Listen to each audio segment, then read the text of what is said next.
बिस्मिल्लाहिर्रहमानिर्रहीम। रोहेल वॉइस के मुअज़्ज़ज़ दोस्तों, अस्सलामु अलैकुम। मैं हूं रोहेल खान और आप देख रहे हैं रोहेल वॉइस चैनल।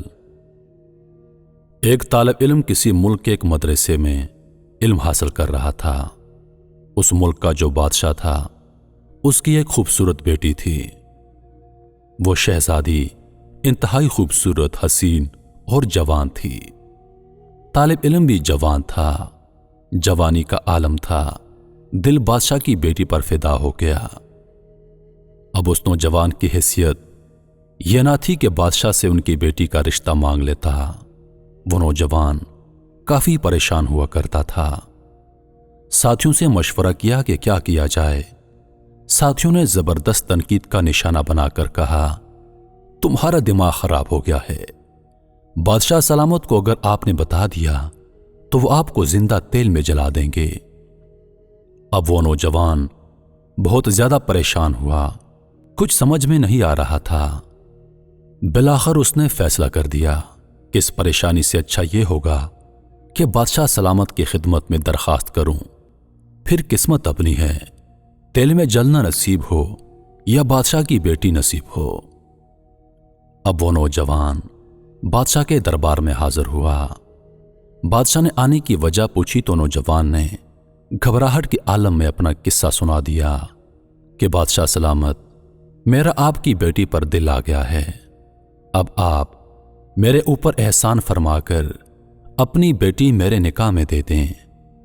बादशाह को काफी गुस्सा आया कि इस नौजवान की हैसियत देखो और मेरी बेटी के लिए इसका रिश्ता मांगना देखो।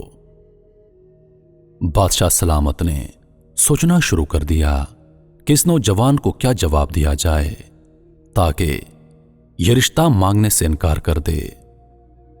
बादशाह ने नौजवान के सामने एक शर्त रखी कि अगर आपने इस शर्त को पूरा किया तो मैं अपनी शहजादी का निकाह आपसे करवा दूंगा, और अगर आप नाकाम हो गए तो मैं आपको जलते हुए तेल में जला दूंगा। अब फैसला आपके हाथ में है। शर्त यह रखी गई कि आपने 2 बोरी जिंदा बिच्छू लाने हैं। फिर बादशाह सलामत आपका निकाह अपनी शहजादी से करवा देगा, लेकिन अगर तुम नाकाम हो गए तो तुमको जलते हुए तेल में जला दिया जाएगा।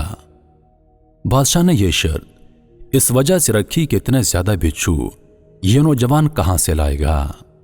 यकीनन ये नौजवान इस शर्त को पूरा करना नामुमकिन समझेगा और दोबारा रिश्ता मांगने नहीं आएगा। वो नौजवान ये शर्त सुनकर बहुत ज्यादा परेशान हो गया। नौजवान ने बादशाह की दोनों शर्तें मान ली। खैर, तालिब इल्म ने मदरसे का रुख कर लिया और अपनी पढ़ाई में मसरूफ हो गया।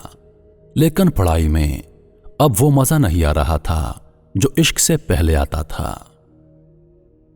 उस नौजवान का एक उस्ताद था जो काफी दिनों से उस पर नजर रख रहा था। उस्ताद ये देख रहा था कि उस नौजवान को क्या हो गया है, हर वक्त परेशान रहता है।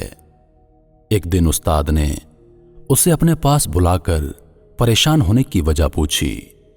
नौजवान ने पूरा किस्सा सुना दिया और बादशाह के शर्त से आगाह कर दिया। उस्ताद ने नौजवान को समझाते हुए कहा, तुम परेशान मत हो, मैं आपको बिच्छू जमा करने का तरीका बता दूंगा। उस्ताद ने कहा, शाम को मेरे पास आना, मैं आपको बिच्छू जमा करने का एक तरीका बता दूंगा।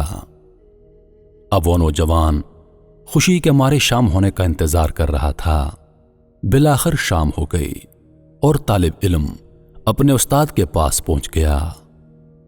उस्ताद ने 2 बोरियां लाने को कहा। जब नौजवान ने बोरियां लाकर उस्ताद के सामने पेश की तो उस्ताद ने कब्रिस्तान में एक कब्र का पता बताकर कहा, फलां कब्र पर जाओ, कब्र से सारी मिट्टी निकालो और आखिर में जब एक ईंट रह जाए तो शुरू की एक ईंट निकालकर बोरी का मुंह सुराख पर रख लो। जब बोरी भर जाए तो उस बोरी का मुंह किसी रस्सी से बांध लो और फिर दूसरी बोरी आगे कर दो। इसके भर जाने पर बोरी का मुंह बांध लो।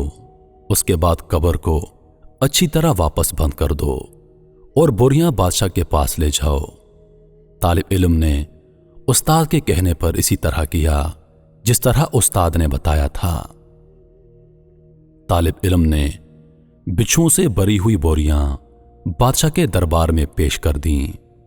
بادشاہ بڑا حیران ہوا اور اپنے وعدے کے مطابق اپنی شہزادی طالب علم کے نکاح میں دے دی اور طالب علم کو پاس بلا کر بچھو جمع کرنے کا راز پوچھا کہ آپ نے اتنے سارے بچھو کہاں سے جمع کر دیے؟ طالب علم نے بتایا کہ میرا ایک استاد ہے، اس نے مجھے قبرستان میں ایک قبر کا پتہ بتایا تھا اور میں نے استاد کے بتائے ہوئے طریقے کے مطابق قبر سے بوریاں بھر دیں۔ بادشاہ سلامت نے استاد کو حاضر ہونے کا حکم دے دیا۔